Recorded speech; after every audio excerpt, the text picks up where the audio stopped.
మన ప్రభువును రక్షకుడైన యేసయ్య అతి శ్రేష్టమైన నామములో మీ అందరికీ నా ప్రేమపూర్వకమైన వందనాలు చెల్లిస్తూ ఉన్నాను.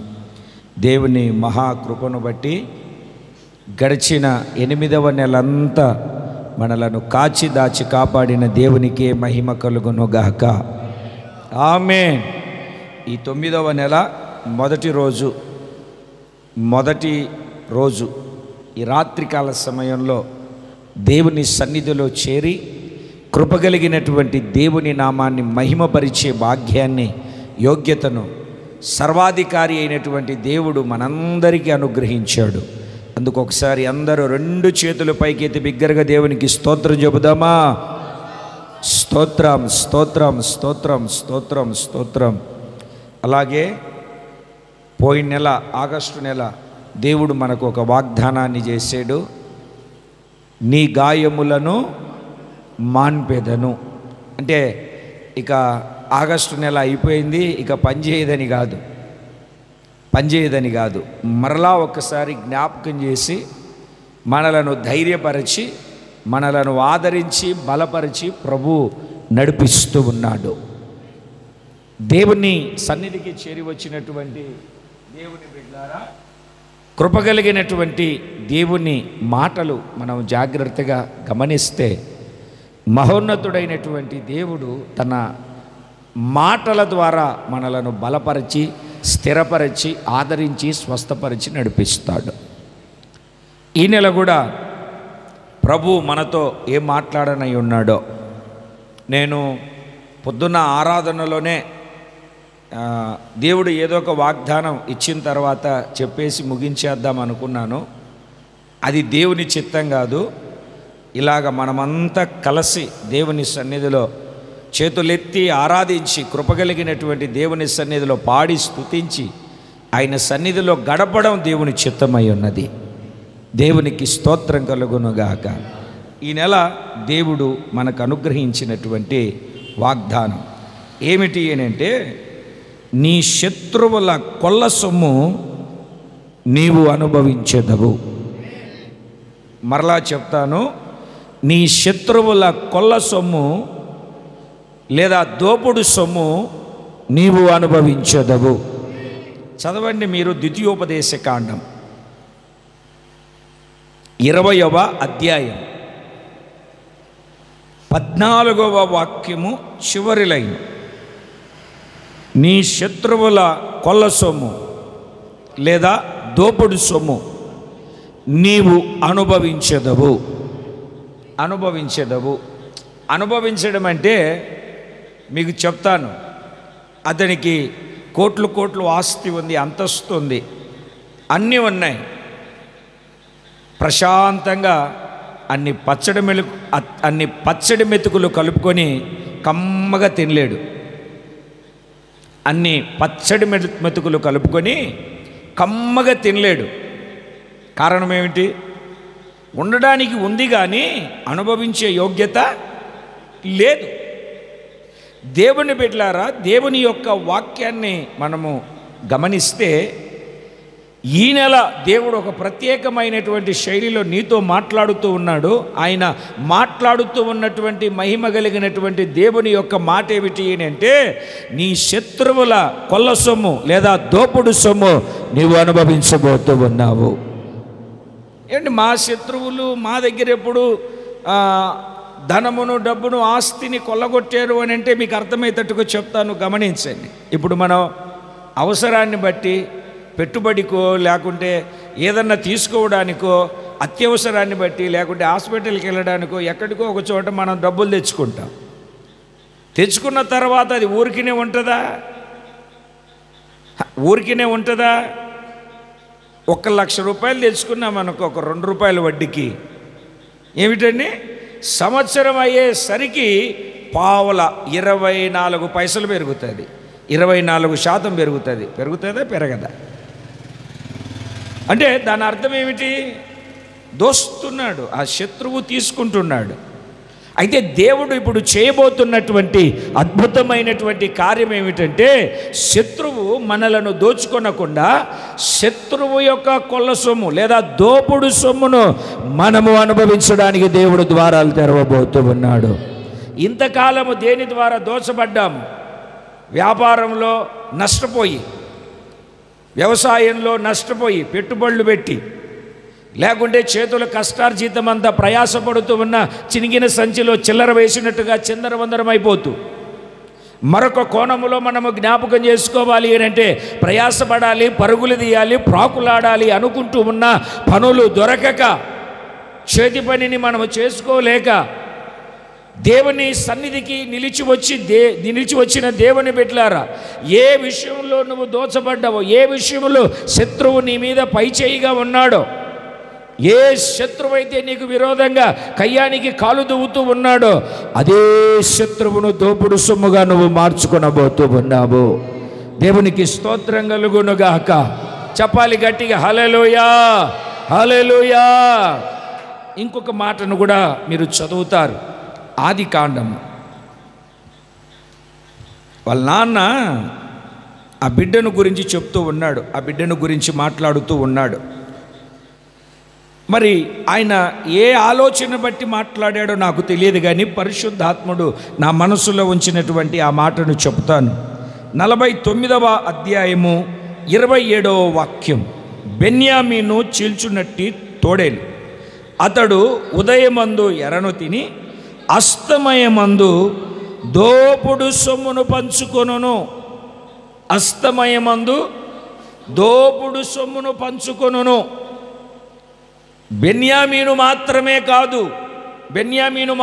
కాదు, ఈ వాక్యాన్ని మరో కోణములో మనము ఈ రాత్రి ధ్యానించబోతూ ఉన్నాము.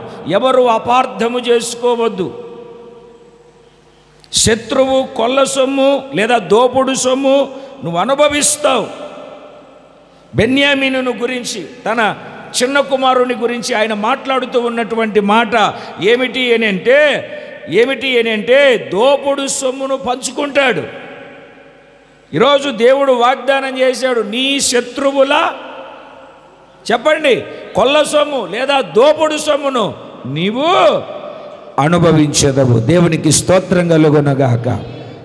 ఇంతకాలం నువ్వు ఏది అనుభవించలేకపోయావో, పాపపు విషయంలో కాదు, లోకానుసారమైన విషయంలో కాదు, మంచి పదార్థములు, మంచి విషయంలో బైబిల్ చెప్తుంది మంచి పదార్థాలు నువ్వు అనుభవిస్తావని.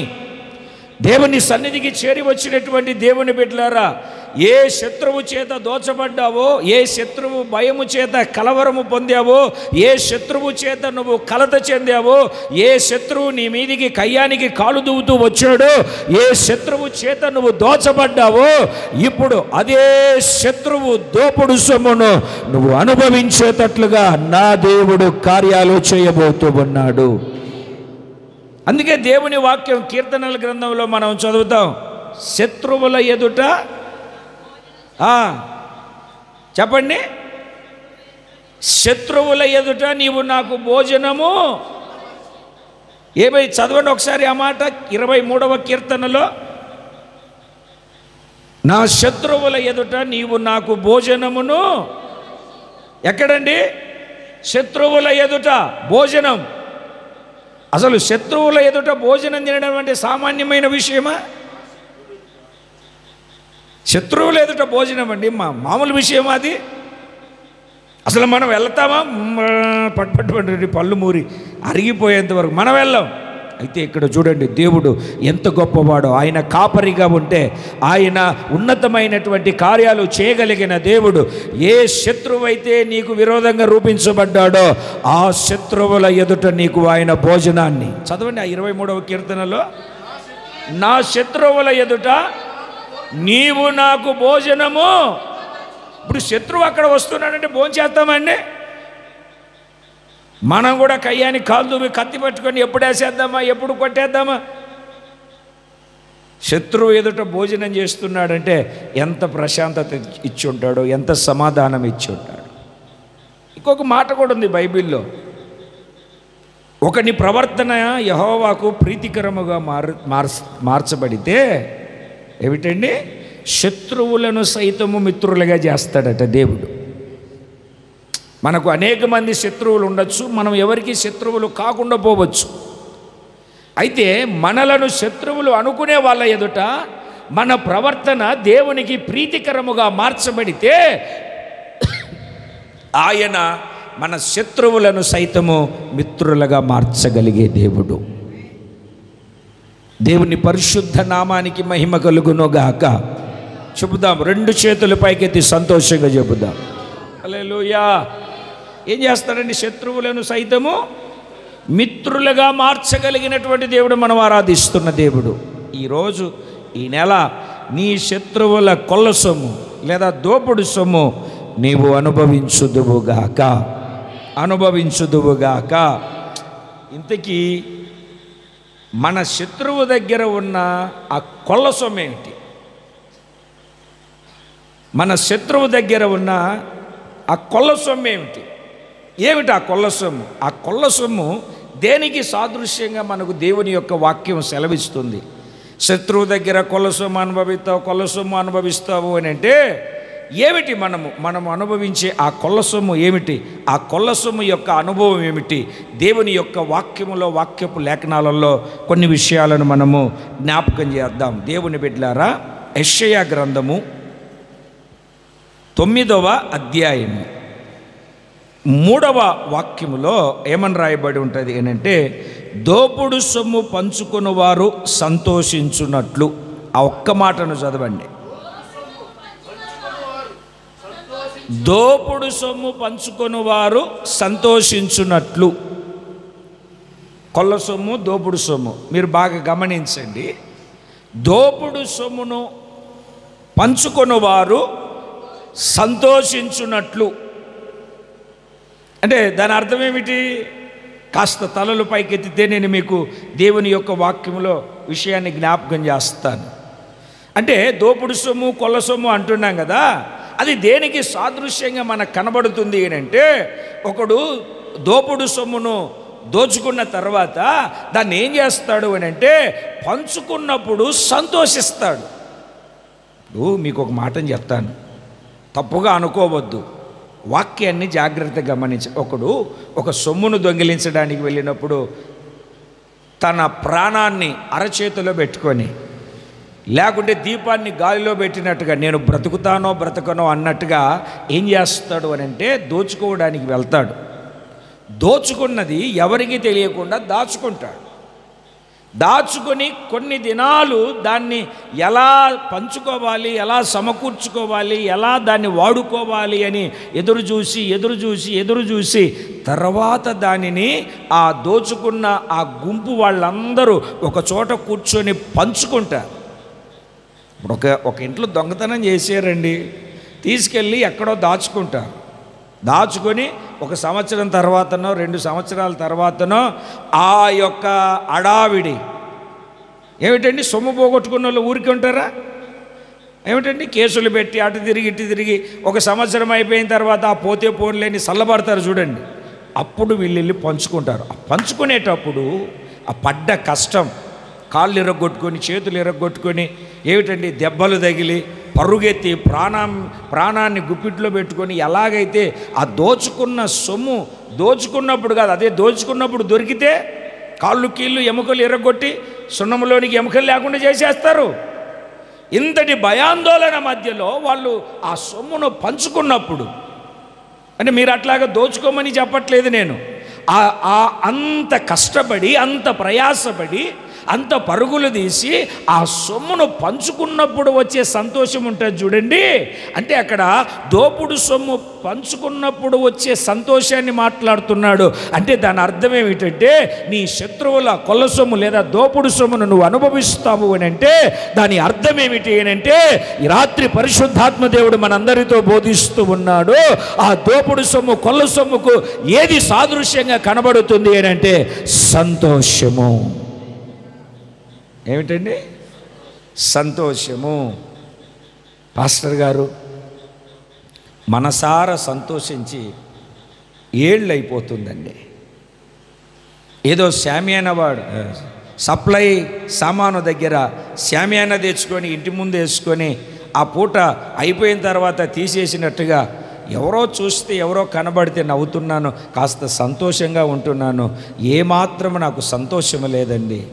కుటుంబాన్ని బట్టి సంతోషము లేదండి, పిల్లలను బట్టి సంతోషము లేదండి, వ్యాపారాన్ని బట్టి సంతోషము లేదండి, వ్యవసాయాన్ని బట్టి సంతోషము లేదండి, చేస్తున్న ఉద్యోగాన్ని బట్టి సంతోషము లేదండి, నాకు ఎదురైన సమస్యలను బట్టి సంతోషము లేదండి, రోగాన్ని బట్టి సంతోషము లేదండి, నిందను బట్టి అవమానాన్ని బట్టి నాకు కలిగిన పరిస్థితిని బట్టి ఏమాత్రము సంతోషము లేక, ఏమాత్రము సంతోషం అనుభవించక కన్నీళ్ళే అన్నపానాలుగా శాపాన్ని అనుభవిస్తున్నట్లుగా దరిద్రపు గిరిలో నిలిచి ఉన్నట్లుగా నా స్థితిగతులన్నీ అతలాకుతలమైపోతున్న పరిస్థితిలో కన్నీళ్లు మాత్రమే నాకు తోడుగా ఉన్నట్టుగా నా పరిస్థితిని అంత వేదనతో వెళ్ళబుచ్చుతున్నానండి, బాధతో కృంగిపోతున్నానండి, శ్రమలతో నలగగొట్టబడుతున్నానండి, ఇబ్బందులతో ఈడవబడుతున్నానండి, ఎటూ తోచక అయోమయపు పరిస్థితిలో కృంగిపోతున్నానండి అని చెప్పేవాళ్ళు కూడా లేకపోలేదు. ఒకవేళ నీవు కూడా అటువంటి పరిస్థితిలో ఉన్నట్లయితే నీ శత్రువుల కొల్ల సొమ్మును, దోపుడు సొమ్మును అనుభవించినట్లుగా దేవుడు చేయబోతున్నాడు. అంటే దాని అర్థం ఏమిటంటే, దేన్ని బట్టి నీకు కన్నీళ్ళు వచ్చాయో, దేన్ని బట్టి నీవు బాధపడుతున్నావో, దేనిని బట్టి నువ్వు ఇబ్బంది పడుతున్నావో, దేనిని బట్టి నువ్వు వేదన చెందుతూ ఉన్నావో, దేనిని బట్టి కృంగిపోయావో, వాటన్నిటిలో నుండి విడుదల కలగజేసి దేవుడు నీకు సంతోషాన్ని దయచేయబోతూ ఉన్నాడు. గట్టిగా చప్పట్లు కొడుతూ గట్టిగా సంతోషాన్ని దేవుడు దయచేయబోతున్నాడు. నీ దుఃఖం సంతోషముగా మార్చబోతూ ఉన్నాడు. నిన్ను బాధ పెట్టేది, కలవరపెట్టేది, అవమానం తెచ్చేది ఆయన తొలగించి నువ్వు పడ్డ ప్రయాసకు ప్రతిఫలము లేక వేదన పడుతూ ఉంటే ఆ ప్రయాసమునకు తగిన ప్రతిఫలాన్ని ఇచ్చి నిన్ను సంతోషముతో దేవుడు నింపబోతూ ఉన్నాడు. దోపుడు సొమ్ము అంటే ఏదో అనుకున్నాం కదా మనం. దోపుడు సొమ్ము అంటే ఏంటంటే, నువ్వు సంతోషాన్ని అనుభవించేటట్లుగా కృప కలిగినటువంటి దేవుడు చేయబోతున్నాడు. ఇదే యెషయా గ్రంథం 26వ అధ్యాయం 15వ వాక్యాన్ని మనం జాగ్రత్తగా చదివితే, దేవుని బిడ్డలారా, యెహోవా నీవు జనములను వృద్ధి చేసితివి, జనమును వృద్ధి చేసితివి, దేశము యొక్క సరిహద్దులను విశాలపరిచితివి, నిన్ను నీవు మహిమపరుచుకొంటివి, నిన్ను నీవు మహిమపరుచుకొంటివి. ప్రతి కలవరాన్ని, ప్రతి ఇబ్బందిని, ప్రతి వేదనను, ప్రతి పరిస్థితిని ఆయన తొలగించి ఏమిటండి, సరిహద్దులలో సమాధానాన్ని కలగజేసి దుఃఖము వేదన లేకుండా సమాధానము చేత దేవుడు నిన్ను నింపబోతూ ఉన్నాడు. చెప్పాలండి, రెండు చేతులు పైకి ఎత్తి, దేశము యొక్క సరిహద్దులను విశాలపరచి నిన్ను నీవు. మనకు కూడా ఈ పరిచర్యలో అడుగుపెట్టేసరికి వేదన, మానని దుఃఖం కనబడుతూ ఉంది కదా. జనములను దేవుడు వృద్ధి చేయబోతూ ఉన్నాడు, విశాలపరచబోతూ ఉన్నాడు. ఈ సరిహద్దులను దేవుడు విశాలపరచబోతూ ఉన్నాడు. దేవునికి స్తోత్రం కలుగును గాక. అందుకు ఈ మాటను చూపెట్టాను నేను. నీకు మాత్రమే కాదు, పరిచర్యల్లో కూడా దేవుడు గొప్ప కార్యాన్ని ఏం చేయబోతున్నాడు అని అంటే, జనములను వృద్ధి చేయబోతూ ఉన్నాడు. జనములను వృద్ధి చేసి సరిహద్దులు విశాలపరచి దేవుడు గొప్ప కార్యాలు జరిగించబోతూ ఉన్నాడు. దేవునికి స్తోత్రం కలుగును గాక. చెప్పాలని రెండు చేతులు పైకెత్తి కీర్తనల గ్రంథంలో ఒక మాటను చదవాలి మీరు. ఈ సమయంలో కీర్తనల గ్రంథంలో ఒక మాటను చదవాలి మీరు. 4వ కీర్తన 7వ చరణం, వారి ధాన్య ద్రాక్షరసములు విస్తరించిన నాటి సంతోషము కంటే అధికమైన సంతోషము నీవు నా హృదయములో పుట్టించితివి. మరలా చదవండి ఒకసారి.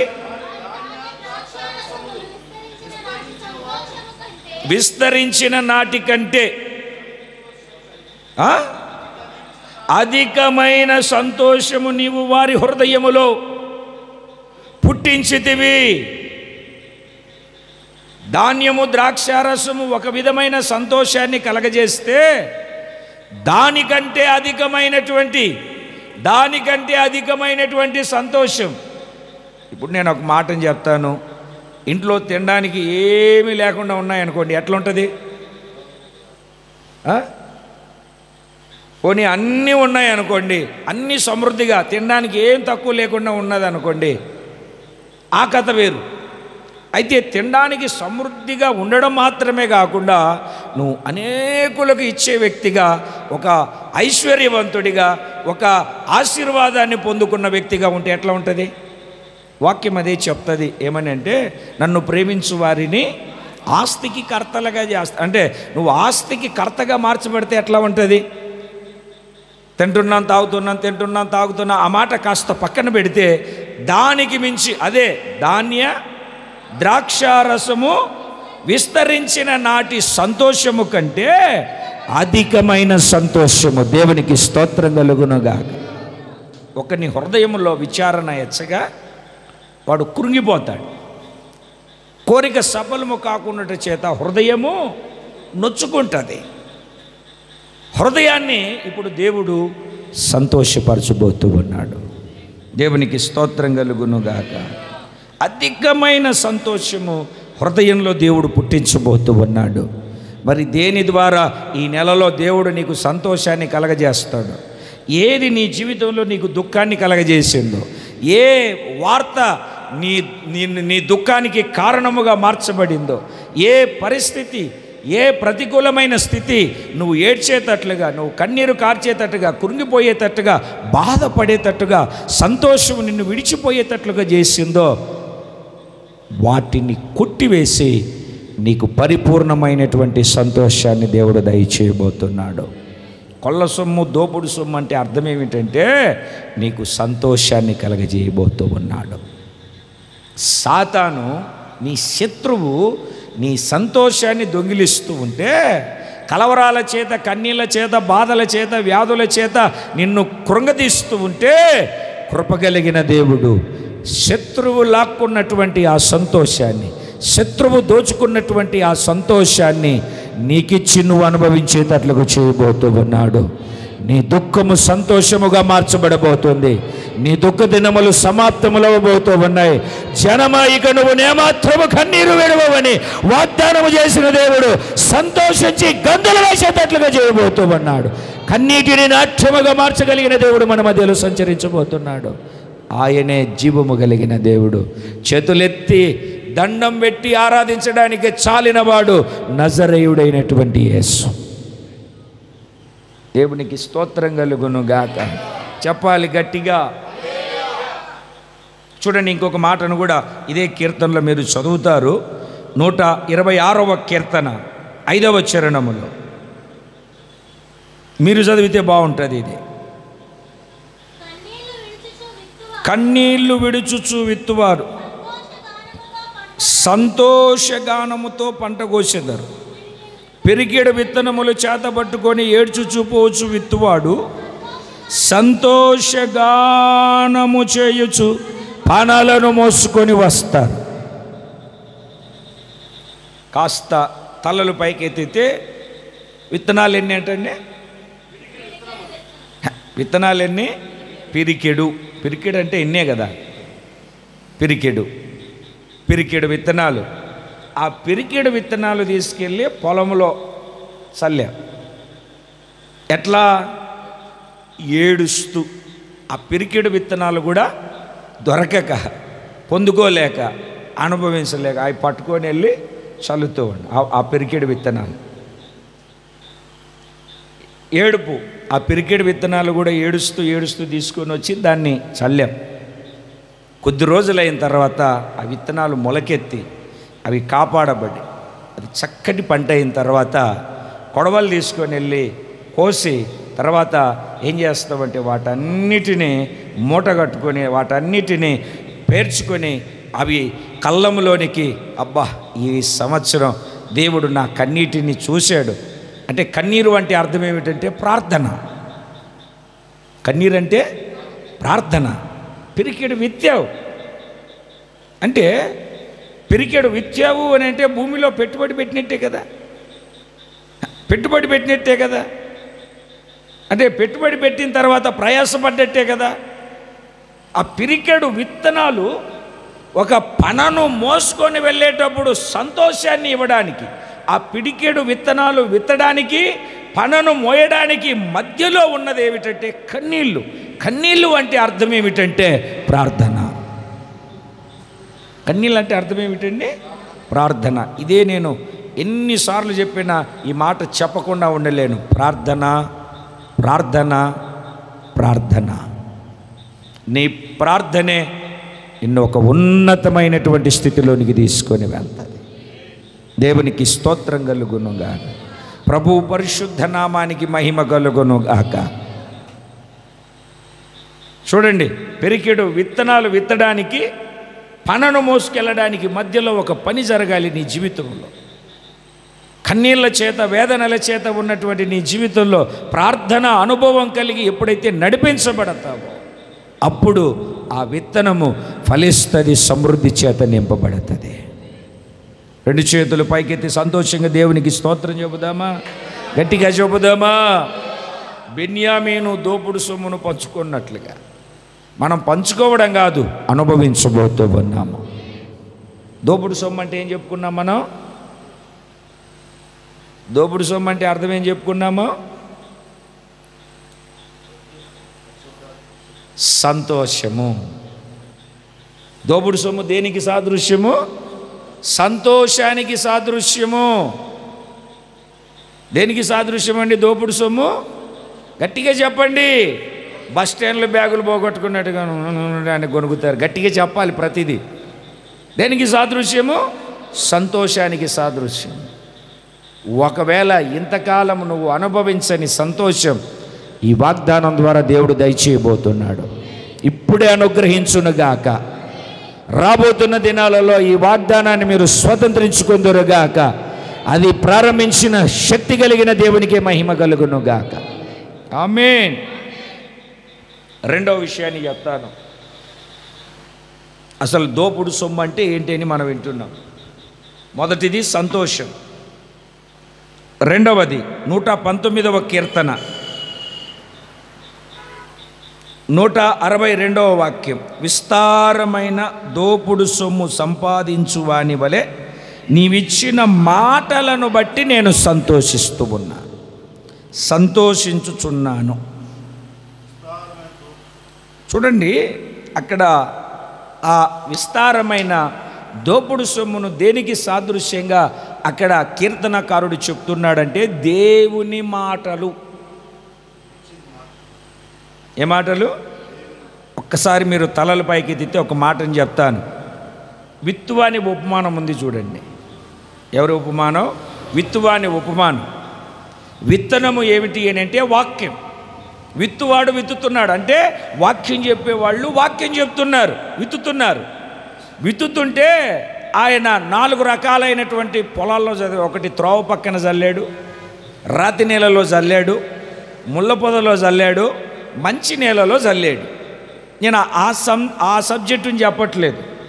త్రోవ పక్కన విత్తినటువంటి లేదా త్రోవలో విత్తిన, త్రోవ ప్రక్కన విత్తినటువంటి విత్తనాలు ఆ భూమి లోపలికి వెళ్ళలేదు. ఎక్కడికి వెళ్ళలేదండి? భూమి లోపలికి. ఎందుకు వెళ్ళలేదు? అందరూ నడిచారు కదండి, గట్టిపడింది. అందరూ నడిచాడు కదండి, గట్టిపడింది, లోపలికి వెళ్ళలేదు. అప్పుడు ఏం జరిగిందంటే శత్రువు వచ్చి, పక్షులు వచ్చి, సాతాను వచ్చి ఏం చేశాడంటే ఆ పక్షులు వచ్చి ఆ విత్తనాలన్నిటినీ తినేసి. ఆ పక్షులు ఎవరంటే సాతాను అని చెప్తాడు. సాతాను అంటే ఇప్పుడు మీరు జాగ్రత్తగా గమనించండి దేవుని బిడ్డలారా. దేవుని వాక్యము నీ హృదయంలో పడకుండా, నీ మనస్సులోనికి రాకుండా సాతాను ఏం చేస్తున్నాడంటే నీ దగ్గరికి పంపబడినటువంటి ప్రతి మాటను వాడి దొంగిలించి పక్కన పడేస్తున్నాడు. నీకు మేము సేవకులంగా ఇక్కడ ఉపదేశాన్ని బోధిస్తే యూట్యూబ్ ద్వారానో లేకుంటే వేరే వాళ్ళ ద్వారానో సాతానుగాడు ఈ వాక్యాన్ని వెతుకొని వెళ్ళి గురుగులను వెతుకుతూ ఉన్నాడు. గోధుమలను మేము వెతుకుతూ ఉంటే వాడు గురుగులను వెతుకుతూ ఉన్నాడు. అంటే ఇప్పుడు సాతాను శత్రువు ఏం చేస్తూ ఉన్నాడు? వాక్యాన్ని తీసుకున్నాడు, మింగాడు. ఇప్పుడు నీ శత్రువుల దోపుడు సొమ్ము పంచుకుంటావు అని అంటే ఇప్పుడు నీకు నీ హృదయంలో విత్తబడిన వాక్యాన్ని ఎవరు తీసుకుని వెళ్ళారు? శత్రువు తీసుకెళ్ళాడు. ఇప్పుడు దేవుని వాక్యం ఏం చెప్తుందంటే దోపుడు సొమ్ము, కొల్ల సొమ్ము దేనికి సాదృశ్యంగా మనకు కనబడుతుందంటే దేవుని బిడ్డలారా, దేవుని మాటలకు సాదృశ్యంగా కనబడుతుంది. దేవునికి స్తోత్రం కలుగునుగాక. ఎవరికి సాదృశ్యంగా కనపడుతుందండి? దేవుని వాక్యానికి. ఇర్మియా గ్రంథము 16వ అధ్యాయము 15వ వాక్యములో చక్కగా రాయబడి ఉంది ఒక చక్కటి అద్భుతమైన మాటను. వాటిని భుజించి తర్వాత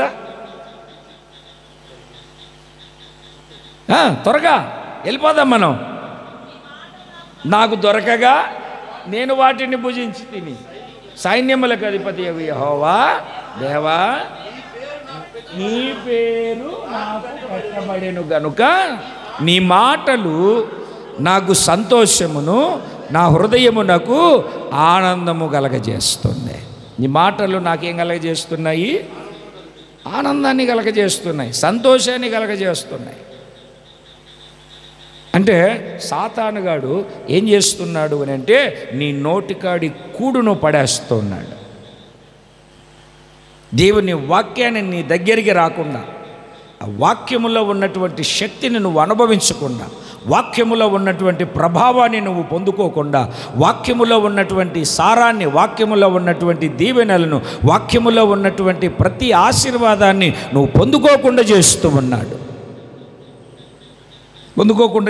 ఉన్నాడు.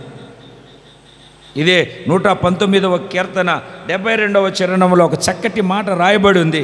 ఏమని రాయబడి ఉంది అని అంటే, దేవుని బిడ్డలారా, వేల కొలది వెండి బంగారు నాణ్యముల కంటే నీవిచ్చిన ధర్మశాస్త్రమే మేలు. నీవిచ్చిన ధర్మశాస్త్రమే నాకు మేలు. ఆయన మాటలే మేలు. ధర్మశాస్త్రాన్ని సీనాయి కొండ మీద మోసే తీసుకున్నాడు అంటే ఆయన మాటలు ఇవి. ధర్మశాస్త్ర గ్రంథంలో ఉన్న మాటలు ఆయనవి, అవి తీసుకున్నాడు. అక్కడ దేవుని మాటలు మనకు పంచాడు. పరిశుద్ధాత్ముడు యేసయ్యలో ఉన్నటువంటి మాటలను తీసుకొని ఇక్కడ ఒక వ్యక్తిని నిలబెట్టి మరుగు చేసి ఆ వ్యక్తి ద్వారా మనతో మాట్లాడుతూ ఉన్నాడు దేవుడు. ఆ మాటలను మనం వింటూ ఉన్నాం. వినకముందే సాతాను దొంగిలిస్తూ ఉన్నాడు. ఏమిటి ఆ దోపుడు సొమ్ము అంటే? దేవుని వాక్కు. దేవుని వాక్కు ఏమిటి అని అంటే నీకు ఆహారం. నీకేమిటండి? నీ శత్రువుల దోపుడు సొమ్ము నువ్వు అనుభవిస్తావు అని అంటే ఆ వాక్యము సాతాను ఎత్తుకొని వెళ్ళాడు. పక్షులు ఎత్తుకొని వెళ్ళాయి, శత్రువు ఎత్తుకొని వెళ్ళాడు. ఆ శత్రువు దగ్గర ఉన్నటువంటి దేవుని మాటలు వాడు దొంగిలించకుండా నువ్వు అనుభవించేటట్లుగా దేవుడు కార్యాన్ని జరిగించబోతూ ఉన్నాడు. ఆ మాట నీకు ఆహారము. మనిషి తినకుండా బ్రతకగలుగుతాడా? తినకపోతే మనిషి ఏమైపోతాడు? కృంగిపోతాడు, కృషించిపోతాడు. వాక్యమును తినకుండా సాతాను నిన్ను బలహీనపరచి నిన్ను నిత్య నాశనానికి ఈడ్చుకొని వెళ్ళాలని చూస్తూ ఉన్నాడు. అంటే వాక్యానుసారమైన జీవితం నువ్వు జీవించకుండా ఉండడానికి. దేవునికి స్తోత్రం కలుగునుగా. వేల కొలది వెండి బంగారు నాణ్యముల కంటే నీవిచ్చిన వాక్యము నాకు మేలు. చూడండి, ప్రార్థనకు వచ్చి మెడ నిండా నెక్లెస్లు, బంగారు గోల్డ్ చైన్లు అవి పెట్టుకొని రాత్రిపూట అలా వెళ్తూ ఉన్నారనుకోండి. కొన్ని ఏదో ఒక ఊరు వెళ్తూ ఏదో ఒక బస్ స్టాండ్లో దిగారు అనుకోండి, ప్రశాంతంగా ఉండగలుగుతావా? దొంగ వచ్చి పీక్ మీద కత్తి పెట్టి బంగారు ఇస్తావా? పీక్కోయినా అంటే ఏమంటావు? అంటే వెండి బంగారు ఏం చేస్తుంది? ప్రాణాలు తీస్తుంది. దేవుని వాక్యము బ్రతికిస్తుంది.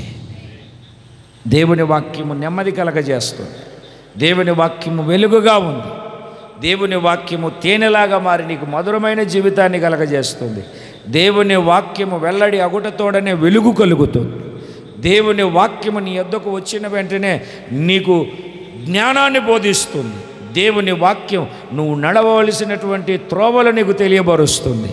ఇది చేయకూడదు, ఇది చెయ్యాలి అని నీకు తెలియజెప్తుంది దేవుని మాట. దేవుని మాట నీకు స్వస్థత, ఆరోగ్యాన్ని కలగజేస్తుంది. దేవుని మాట నీ జీవితంలో లేని వాటిని కూడా ఉన్నట్టుగానే చేయగలుగుతూ ఉంది. ఆయన మాటల్లో చాలా ఆశీర్వాదాలు దాచబడ్డాయి. అందుకే సాతాను ఏం చేస్తున్నాడంటే ఆ మాటలు నువ్వు తీసుకోకుండా వాడు తీసుకొని వెళ్ళిపోయాడు, వాడు దోచుకొని వెళ్ళిపోయాడు. వాడు దోచుకొని వెళ్ళిన, శత్రువు దోచుకొని వెళ్ళిన ఆ దోపుడు సొమ్మును, ఆ కొల్ల సొమ్మును ఇప్పుడు నువ్వు అనుభవించబోతూ ఉన్నావు. దేవునికి స్తోత్రం కలుగునుగాక. బైబిల్లో ఒక చక్కటి మాట రాస్తుంది. నీవు ఆయన మాటను జాగ్రత్తగా వింటే భూమి యొక్క మంచి పదార్థాలు అనుభవిస్తావు, మంచి పదార్థాలు అనుభవిస్తావు. ఆయన మాటను వినాలి నువ్వు. నేనైనా ఎవరైనా ఎంతటి వారైనా దేవుని యొక్క మాటను వింటే ఆ మాట మనల్ని ఏం చేస్తుంది అని అంటే మంచి వాటిని అనుభవించేటట్లుగా చేయగలుగుతుంది. ఈ నెల నీ శత్రువు దోపుడు సొమ్ము లేదా కొల్ల సొమ్ము నువ్వు అనుభవించుదువుగాక. ఒకటి, నీ సంతోషాన్ని నీవే అనుభవించుదువుగాక. నీకు వచ్చినటువంటి వాక్కు నీవే అనుభవించుదువుగాక. సాతాను ఇంతకాలం మభ్యపెట్టాడు. చెప్తారు చూడండి, మసిపూసి చేసినట్టుగా సాతానుగాడు నిన్ను కలవరపరిచాడు. వాక్యాన్ని వినకుండా, వాక్యాన్ని చదవకుండా, దేవుని మాట నీ దగ్గరికి రాకుండా, ఆ వచ్చినా మా తెలుసులే, మేము విన్నాములే అన్నటువంటి గర్వమనే గుర్రమెక్కి విర్రవేగుచున్న అంధత్వములోనికి సాతానుగాడు తీసుకుని వెళ్ళాడు. అయితే ఇప్పుడు అదే వాక్యము నీకు ఆహారముగా మారబోతుంది. అదే వాక్యము నీకు నెమ్మదిని కలగజేయబోతుంది. అదే వాక్యము తేనెలాగా మారి మధురమైన జీవితాన్ని కలగజేయబోతుంది. అదే వాక్యము గోధుమలై నీ హృదయాన్ని తృప్తిపరచబోతూ ఉన్నది. అదే వాక్యము నీకు సంతోషాన్ని, నెమ్మదిని, ఆదరణను, ఆనందాన్ని కలగజేయబోతుంది. అదే వాక్యము నీకు ఔషధమై స్వస్థతను కలగజేయబోతూ ఉంది. అదే వాక్కు నిన్ను బాగు చేయబోతుంది. అదే వాక్యము నిన్ను బలపరచబోతూ ఉంది. దేవునికి స్తోత్రం కలుగునుగాక. హల్లెలూయా. దేవుని పరిశుద్ధ నామానికి మహిమ కలుగునుగాక. అదే వాక్యం మన ఆత్మీయ స్థితిలో ఎదుగుదలను కలగజేయబోతుంది, వృద్ధిని, సమృద్ధిని కలగజేయబోతుంది. ఆ వాక్యం ఇచ్చిన దేవునికే మహిమ కలుగునుగాక. మీకు తెలిసిన విషయమే మరలా ఒకసారి చెప్తాను. యెహోషాపాతు రాజు మీదికి 3 రాజులు దండెత్తి వచ్చారు.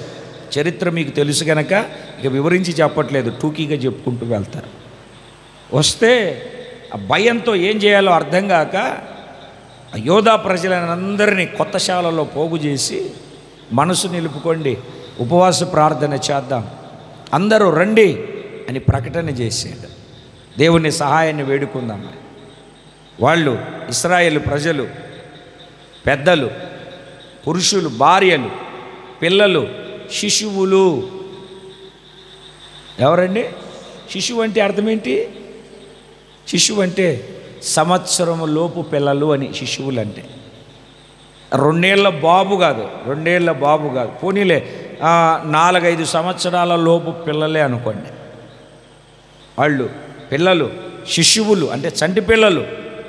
చంటి పిల్లలు అంటే మీకు బాగా అర్థమవుతుంది. చంటి పిల్లలు దేవుని సన్నిధానానికి తీసుకొని వచ్చి కుటుంబాలుగా దేవుని సన్నిధిలో నిలబడ్డారు. చిన్న ప్రార్థన చేసి, అయ్యా రాజులు మా మీదకి దండెత్తి వచ్చారు, 3 రాజులు, నేను ఒక్కనే, వాళ్ళను జయించడానికి నాకు శక్తి లేదయ్యా. అయ్యా మేము మానవ మాత్రం నువ్వు ఏదైనా చేయుటకు సమర్థుడవు, శక్తి కలిగిన దేవుడవయ్యా, మీవే మాకు దిక్కు అని. ఆ సమాజంలో ఒక ప్రవక్త ఉన్నాడు, యాజకు. దేవుని ఆత్మ అతని మీదికి దిగి వస్తే అతడు ప్రవచించాడు, భయపడొద్దు, యుద్ధానికి వెళ్ళండి, మీరు యుద్ధం చేయరు, ఊరక డ్రెస్సులు వేసుకొని కత్తె, కర్ర, బర్ష, బాకు, ఈటెలు అన్నీ పట్టుకొని నిలబడండి, చాలు, యుద్ధంలో నిలబడండి, దేవుడు యుద్ధం చేయబోతున్నాడు. యెహోషాపాతు రాజు ధైర్యం తెచ్చుకొని, నమ్మండి, ప్రవక్తలు నమ్మండి, వాళ్ళ మాటలు మీ హృదయంలో స్థిరపరచుకోండి అని ఇంకా ధైర్యం కలగజేసి సైన్యాన్ని రెడీ చేసి ఇంకొక చిన్న పని ఏం చేశాడంటే, ఆ సైన్యానికి ముందు పాడే వాళ్ళను స్తుతించే వాళ్ళను ఏర్పాటు చేసి సైన్యానికి ముందు నిలబెట్టాడు. యెహోవాకు స్తోత్రము చేసి, యెహోవాకు గానము చేసి, దేవుణ్ణి మహిమపరచడానికి, దేవుని గురించి పాడడానికి పాటలు పాడే వాళ్ళను, స్తుతించే వాళ్ళను, గాయకులను ఏర్పాటు చేసి సైన్యానికి ముందు పెట్టాడు. సైన్యం ముందు ఎవరున్నారు? డేవిడ్ ఎవరున్నారు సైన్యానికి ముందు? పాడేటోళ్ళు, స్తుతించే వాళ్ళు, దేవునికి స్తోత్రాలు చెప్పే వాళ్ళు ఉన్నారు సైన్యానికి ముందు. వాళ్ళ వెనక సైన్యం. అంటే దాని అర్థం ఏంటో తెలుసా? అయ్యా, మా వల్ల కాదు, వాళ్ళు ముగ్గురు, మేము ఒక్కరము, ఎక్కడ గెలుస్తాము? అందుకే నా బలం కాదు, నువ్వు స్తుతి స్తోత్రం, స్తుతి స్తోత్రం అని పాడుకుంటా గాన ప్రతిగానాలు చేస్తూ ఉంటే, బైబిల్లో ఉంది కదా, ఇశ్రాయేలు చేయు స్తోత్రముల మీద ఆయన ఆసీనుడై ఉంటాడని. నీ సింహాసనాన్ని స్తుతుల ద్వారా నువ్వు ఆసీనుడవై ఉన్నప్పుడు మోసుకొని వెళుతూ ఉంటే, నా బలమయ్యా, తక్కువ బలమయ్యా, మాంసపు మాత్రులమయ్యా, మానవ మాత్రులమయ్యా, నువ్వు ముందుండాలి, మేము వెనకొండాలి. నీ బలము ముందుండాలి, మా బలము వెనకొండాలయ్యా అని చెప్పేసి వెనక్కి వెళ్తూ ఉన్నాడు. వీళ్ళు బైబిల్లో చక్కగా రాస్తుంది చూడండి మీరు. దీనవృత్తాంతముల 2వ గ్రంథం 20వ అధ్యాయం 21వ వాక్యం. మరియు అతడు జనులను హెచ్చరిక చేసిన తర్వాత, నేను చదువుతాను వినండి. యెహోవాను స్తుతించుటకు గాయకులను ఏర్పరచి, వారు పరిశుద్ధాలంకారము ధరించి సైన్యము ముందర నడుచుచు, యెహోవా కృప నిరంతరముండును, ఆయనను స్తుతించుడు అని స్తోత్రము చేయుటకు వారిని నియమించెను. 22వ వాక్యం మీరు చదవాలి. పాడుటకును స్తుతించుటకును మొదలు పెట్టగా, 23వ వాక్యము చివరి మాట, తరువాత తమలో ఒకడినొకడు చంపుకొనుటకు మొదలుపెట్టిరి. వీళ్ళు పాడుటకు స్తుతించుటకు మొదలుపెట్టారు. పాడుటకు స్తుతించుటకు వీళ్ళు మొదలుపెట్టారు. వీళ్ళు ఎప్పుడైతే పాడుటకు స్తుతించుటకు మొదలు పెట్టారో, తర్వాత జరిగినటువంటి అద్భుతం ఏమిటంటే, అక్కడ శత్రువులు ఒకరినొకరు చంపుకోవడానికి మొదలుపెట్టాడు. ప్రవక్త ద్వారా ప్రవచించి చెప్పాడు కదా, మీరు యుద్ధం చేయనక్కర్లే, ఊరికే సైన్యముగా నిలబడండి, ఆయన చేస్తాడు యుద్ధం. ఆయన చేస్తే కత్తి వాడనక్కర్లే, తెలివి వాడనక్కర్లే, ఒళ్ళు నలగనక్కర్లే, పరిగెత్తనక్కర్లే, ప్రయాసపడనక్కర్లే, గొప్ప కార్యాలు జరుగుతాయి ఆయన కార్యం జరిగిస్తే. యుద్ధంలో జయం కలుగుతుంది, విజయ పతాకాన్ని ఎగరవేయగలుగుతాము, విజయోత్సవాలతో ఊరేగించుటకు శక్తి కలిగినటువంటి దేవుడు ఆయన జయాన్ని కలగజేస్తాడు. వాళ్ళు కాపరుల యూద అరణ్యమందు కాపరుల దుర్గము దగ్గరికి వచ్చేసరికి అందరూ సచ్చి శవాలైపడి ఉన్నారు. ఇప్పుడు మీరు చదవాల్సినటువంటి మాట ఏమిటి అని అంటే, 25వ వాక్యములో, ఇప్పుడు చదువుకోండి, మీరు చదవండి, అందరూ చదవండి.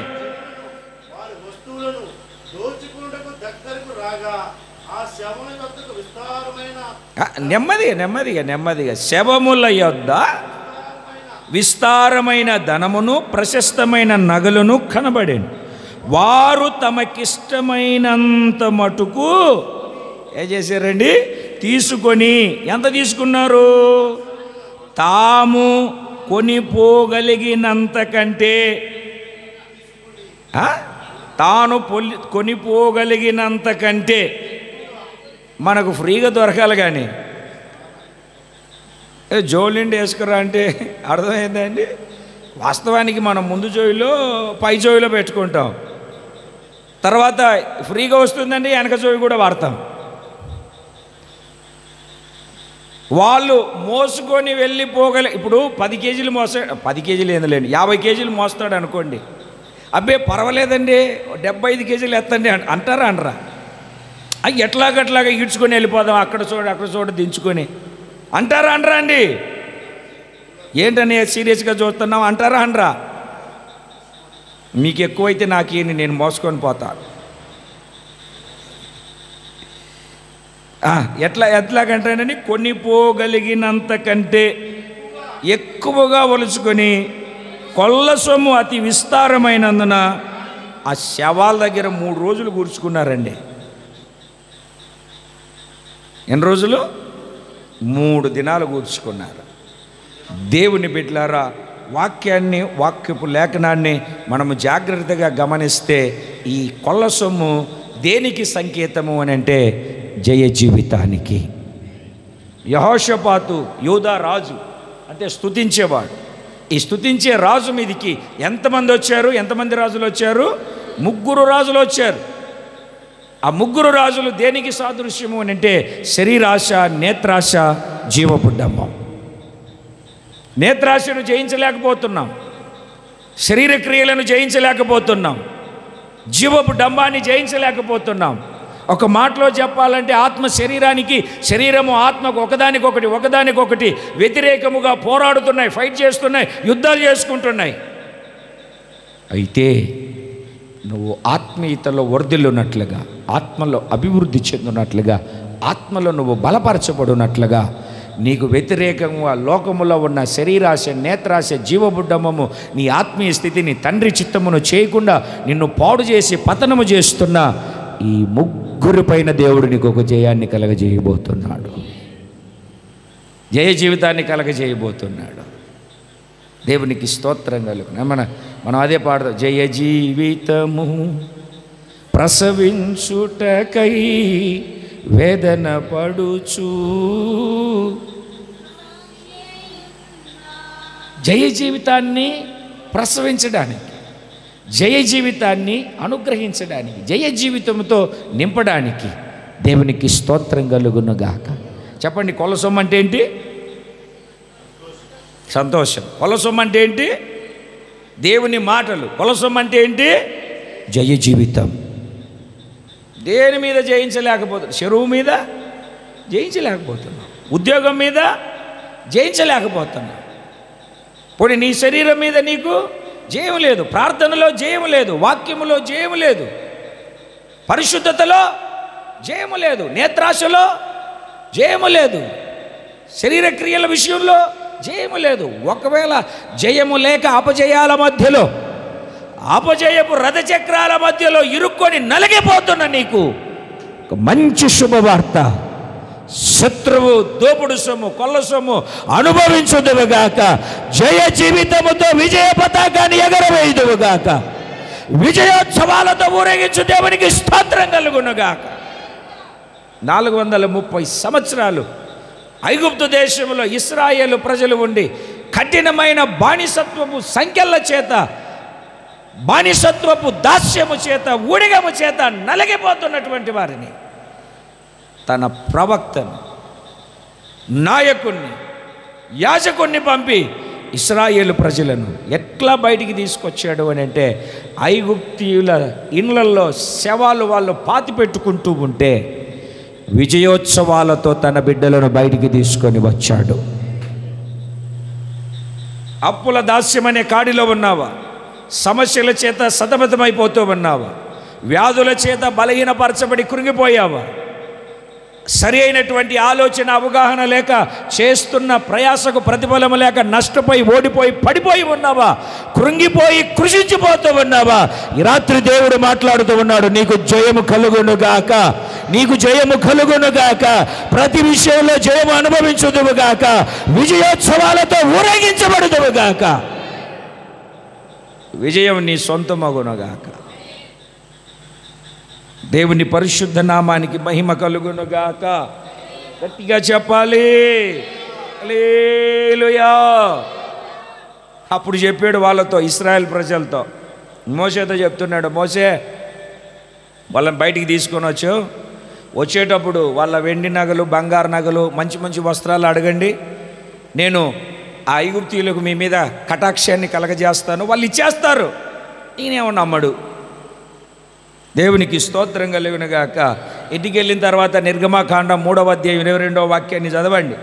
మరలా వాళ్ళు బయటకు వచ్చేటప్పుడు నిర్గమాకాండం 11వ అధ్యాయం 2వ వాక్యంలో జ్ఞాపకం చేస్తాడు, 12వ అధ్యాయము 35వ వాక్యాన్ని మీరు చదివితే వాళ్ళ దగ్గర వెండి నగలు, బంగారు వస్త్రాలు తీసుకొని వచ్చారు.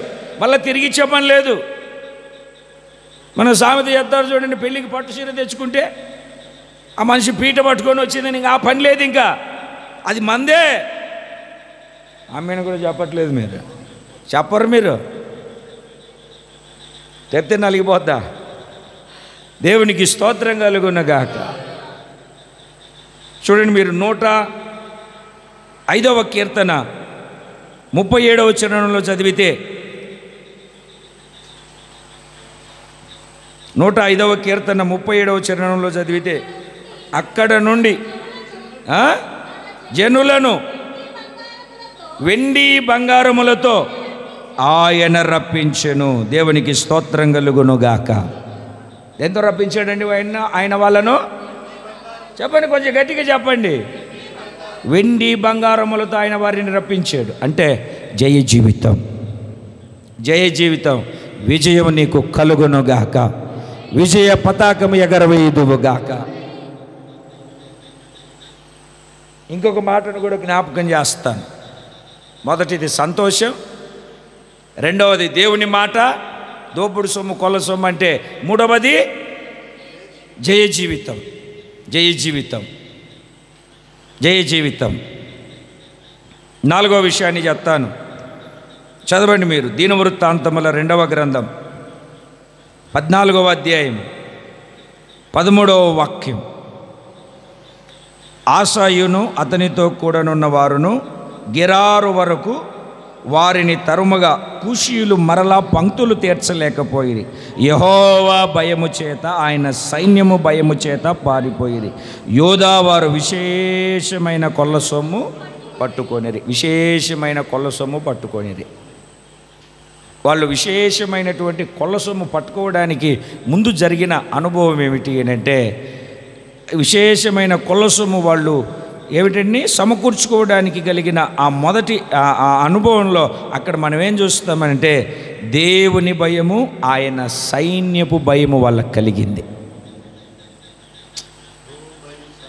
తలలు పైకెత్తని చెప్తాను. దేవుని భయము, సైన్యపు భయము కలిగింది. అంటే ఇప్పుడు ఆయన సైన్యములకు అధిపతి. బైబిల్లో విశ్వాసమునకు కర్తయు దానిని కొనసాగించువాడునైనా, అంటే విశ్వాసమునకు కర్త అన్న దగ్గర సేనాధిపతి అని రాసి ఉంటుంది. ఆయన సైన్యాధిపతి యేసయ్య. ఇప్పుడు నేను ఆ సైన్యములో ఉన్నవాడను. పౌలు గారు కూడా అదే చెప్తాడు, నేను మంచి పోరాటము అంటే యుద్ధం చేస్తేని. జట్టి అయిన వాడు నియమం ప్రకారం పోరాడాలి. అంటే ఆ దండులో, ఆ సైన్యంలో చేర్చబడిన వాడు పోరాడాలి. దేవుని బిడ్డలారా గమనించండి, ఈ భక్తి రణరంగంలో, ఈ ఆధ్యాత్మికమైన జీవితంలో మనం ఏం చేయలేము, మన వల్ల ఏం కాదు, మన వల్ల ఇది జరగదు, అది జరగదు అని అంటూ ఉన్నటువంటి మన శత్రువులతో దేవుడు మాట్లాడుతూ ఉన్నాడు.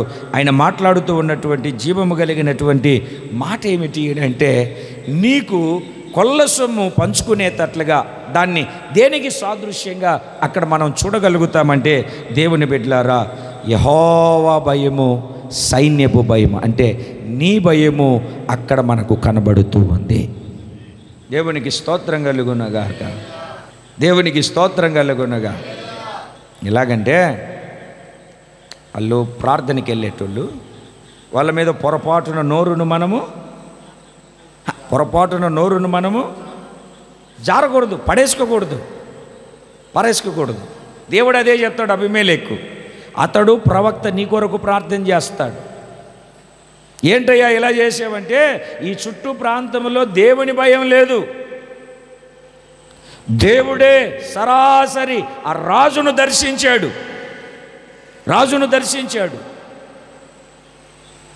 మనం అప్పుడప్పుడు అనుకుంటూ ఉంటాం, నేను ఏ పాటి వాడు, నా వల్ల అవుతుంది, నాకు అది జరగదు, ఇది జరగదు, అదే నా వల్ల అవ్వదు, అది ఇది, నేను అది చేయలేను, ఇది చేయలేను, మనం కృంగిపోతూ ఉంటాం. పోనవసరంలా దేవుడు నీ పక్షాన నిలబడి దైవ భయము నీ శత్రువులకు పుట్టించబోతూ ఉన్నాడు. దైవ భయం మాత్రమే కాదు, నీ భయాన్ని కూడా దేవుడు వాళ్ళకు కలగజేయబోతూ ఉన్నాడు. నా పరిస్థితి ఇంతే, ఇక అవ్వదు, క్లోజ్, ఇక నా పని అయిపోతుంది అనుకోవద్దు. దేవుడు కార్యాన్ని జరిగించబోతున్నాడు. నిన్ను చూసిన వెంటనే దడ పుట్టేటట్లుగా, నిన్ను చూసిన వెంటనే కలవరం కలిగేటట్లుగా దేవుడు దైవ భయము నీ శత్రువుకు కలగజేయునుగాక, నిన్ను ఎదురాడే వారికి కలగజేయునుగాక, నీ పైన పెత్తనము చేసే వాళ్లకు దేవుడు కలగజేయునుగాక, నీ మీద కయ్యానికి కాలు దూవుతున్న వారికి దైవ భయము, సైన్య భయము దేవుడు కలగజేయునుగాక. ఒకసారి సరిహద్దుల్లో ఏదో గాలికి వెళ్ళిందో, కాకి తీసుకెళ్ళిందో పేపర్ పడ్డ కూడా ఏమిటండి మాకు ఇక్కడ ఏమిటండి వాళ్ళు ఉన్నారు వీళ్ళు ఉన్నారని చెప్పేసి ఏమిటండి ఒంటరిగా ఉన్నటువంటి వాళ్ళ మీద పడతా ఉంటారు చూడండి. అట్లా నీ శత్రువులు చీటికి మాటికి కాలు దువ్వేసి నీ అంతు చూస్తాం, తేల్చేస్తాం, ఆరేస్తాం, పిండేస్తామని వస్తూ ఉంటారు. భయపడని అవసరం లే. దేవుని భయం, దేవుని సైన్యపు భయం కలుగజేస్తాడు. అంటే నువ్వు కొల్ల సొమ్మును పంచుకోబోతూ ఉన్నావు. దేవునికి స్తోత్రం కలుగునుగాక, దేవునికి స్తోత్రం కలుగునుగాక. చెప్పాలి కొంచెం గట్టిగా. నువ్వు ఎవరికి భయపడని అవసరం లే. దేవుడు దైవ భయాన్ని నిన్ను బట్టి ఇతరులకు పుట్టించబోతూ ఉన్నాడు. దైవ భయాన్ని కలగజేయబోతూ ఉన్నాడు. ఆ అధికారి భయపడలేదు, అవసరం లేదు. నీ ముఖము చూసిన వెంటనే అక్కడ నువ్వు కాదు, దేవుడు నీలో ఉండి ప్రకాశిస్తాడు. దైవ భయము కలుగుతుంది. అయ్యో ఇతని జోలికి నేను అనవసరంగా వెళ్ళానే అని చెప్పేసి నీ మీదికి ఎదురాడి కాలు దువ్వుతూ వచ్చినటువంటి శత్రువు కూడా గడగడలాడబోతూ ఉన్నాడు, గడగడలాడబోతూ ఉన్నాడు, వణిగిపోబోతూ ఉన్నాడు. చూడండి అక్కడ వాక్యాన్ని చదివితే దేవుని బిడ్డలారా ఏమని రాస్తుందంటే, వీళ్ళేమో ఎంతమంది ఉన్నారంటే 3,00,000, 2,80,000, మొత్తము 5,80,000 మంది ఉన్నారు. 5,80,000 మంది ఉన్నటువంటి వీళ్ళ మీదకి కూషీయుడైన జరహు వచ్చాడు. ఎంతమందితో వచ్చాడు? 1,000. ఎన్ని వేలు? కొంచెం గట్టిగా చెప్పండి. 1,000. 9వ వాక్యం 1,000 అంటే ఎంత? 1,000 అంటే 100,000 లక్ష, అంతేనా? 100,000 లక్ష. అలాగనే 1,000 కదా. అంతమందితో వచ్చాడు. గెలిచాడా? లేదు. జయం పొందాడా? లేదు. అంతమంది సైన్యాన్ని చూసి ఈ ఆస భయపడకుండా చిన్న ప్రార్థన చేస్తున్నాడు. 11వ వాక్యాన్ని చదివినప్పుడు ఆస తన దేవుడైన యెహోవాకు మొరపెట్టి విస్తారమైన సైన్యము చేతిలో ఓడిపోకుండా బలము లేని వారికి సహాయము చేయుటకు నీకన్నా నెమ్మదిగా, ఎంత జాగ్రత్తగా చేస్తాడో చూడండి ప్రార్థన. మనలాగా ఏమిటండి ఆమ్లెట్ వేసుకునేటప్పుడు ఉప్పు కారం అన్నీ కలపడం స్పూన్తో ఏమిటండి ఆ గ్లాసులో కలిపినట్టు కాదు. ఎంత చక్కగా ఎంత నీట్గా చేస్తున్నాడో చూడండి. అయ్యా తండ్రి, విస్తారమైన సైన్యం చేతిలో ఓడిపోకుండా బలము లేని వారికి సహాయము చేయుటకు నీకన్నా దేవుడు ఎవరున్నారయ్యా? స్తుతి ముందు, మా దేవా యెహోవా మాకు సహాయం, నిన్నే నమ్ముకున్నామయ్యా, విశ్వాసాన్ని కనబరుస్తూ ఉన్నాడు. తర్వాత మాకు ఆధారము నీవే అని దేవుని మీద ఆధారం, నీ నామాన్ని బట్టి సైన్యాన్ని ఎదిరిస్తున్నాము. దావీదు అన్నట్టు ఎక్కలేనంత ఎత్తైన కొండకి ఎక్కించయ్యా అన్నట్టు. నీ నామాన్ని బట్టే మేము ఎదిరిస్తున్నాము. యెహోవా నీవే మా దేవుడవు, నరమాత్రులు నీపైని విజయము పొందనీయద్దు. అంతే. ఇంకా ఒక చిన్న ప్రార్థన ఏం చేసిందంటే 1,000 మంది వచ్చి 1,000 మంది వచ్చిన వాళ్ళను చల్లా చెదురు చేసి పారిపోయేటట్లుగా చేసింది, కొల్ల సొమ్ము విడిచిపోయేటట్లుగా చేసింది. అంటే దేవుని భయము, దేవుని సైన్యపు భయము కలగజేయబోతూ ఉన్నాడు. ఆ సొమ్ము అది దోపుడు సొమ్ము, దానికి సాదృశ్యం. దేవునికి స్తోత్రం కలుగునుగా. చెప్పాలి 2 చేతులు పైకెత్తి. నీ శత్రువుల కొల్ల సొమ్ము లేదా దోపుడు సొమ్ము నీవు అనుభవించుదువుగాక. ఏంటి ఈ శత్రువుల దోపుడు సొమ్ము? 1 సంతోషం, 2వది దేవుని మాట, 3వది జయ జీవితం, 4వది దైవ భయము, దేవుని సైన్యపు భయము. దైవ భయము, దేవుని సైన్యపు భయం. నిన్ను బట్టి భయపడరు. ఇప్పుడు మీకు ఒక మాటని చెప్తాను, తలలు పైకి ఎత్తండి. ఎప్పుడన్నా భీమవరం కానీ విజయవాడ కానీ బండ్లు వేసుకొని వెళ్ళారా?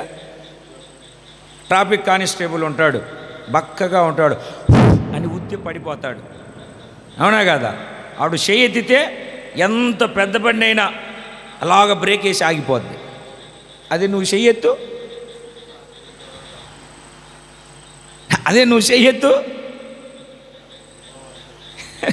తొక్కించుకొని వెళ్ళిపోతాడు కదండి. అంటే దానికి కారణం ఏమిటంటే దానికి ఆ బక్కోడికి, ఆ పోలీస్కి అధికారం ఉంది. వినాలి, ఉందని అధికారం ఉంది, మరి మనకు లేదు. అలాగనే నీకు నువ్వుగా వెళ్తే ఏం పొందుకోలేవు. దేవుడు నీలోనికి వస్తే, దేవుని అధికారం, దేవుని ప్రభావం, దేవుని ఆత్మ, దేవుని శక్తి నీ మీదకి వస్తే, ఆ పోలీసోడికి ఆ డ్రెస్సును బట్టి, ఆ యూనిఫామ్ను బట్టి ఎంత అధికారం ఉందో అంతకంటే గొప్ప అధికారాన్ని దేవుడు నీకు ఇస్తున్నాడు. నీ భయము, సైన్యపు భయాన్ని దేవుడు కలగజేస్తాడు. విజయం మనదే. దేవునికి స్తోత్రం కలుగునుగాక. సరే, ఈ 4 ఎవరు తీసుకుంటారు? ఈ 4 ఆశీర్వాదాలు ఎవరు తీసుకోగలుగుతారు? ఈ కొల్ల సొమ్ము ఎవరు పంచుకోగలుగుతారు? ఫటాఫట్ 2 రెఫరెన్సులు చూపించి అలాగా ముగించేద్దాం. మొదటిది ఎవరు తీసుకుంటారు అని అంటే, కీర్తనల గ్రంథం 68వ కీర్తన 12వ చరణం. 68వ కీర్తన 12వ చరణం. సేనల రాజులు వాళ్ళు ఎందుకుంటారు? ఇంకా పారిపోవుదురు ఇంట నిలిచినది దోపుడు సొమ్ము పంచుకొనును. Please once more. సేనల రాజులు పారిపోయేదరు ఇంట నిలిచినది దోపుడు సొమ్ము పంచుకుంటుంది. ఇప్పుడు చెప్పండి, ఎవరు పంచుకుంటారు దోపుడు సొమ్ము? శత్రువుల దోపుడు సొమ్ము. ఇంట నిలిచింది. ఇండ్లు అంటే సంఘం. ఇండ్లు అంటే సంఘం. దేవుని ఇండ్లు.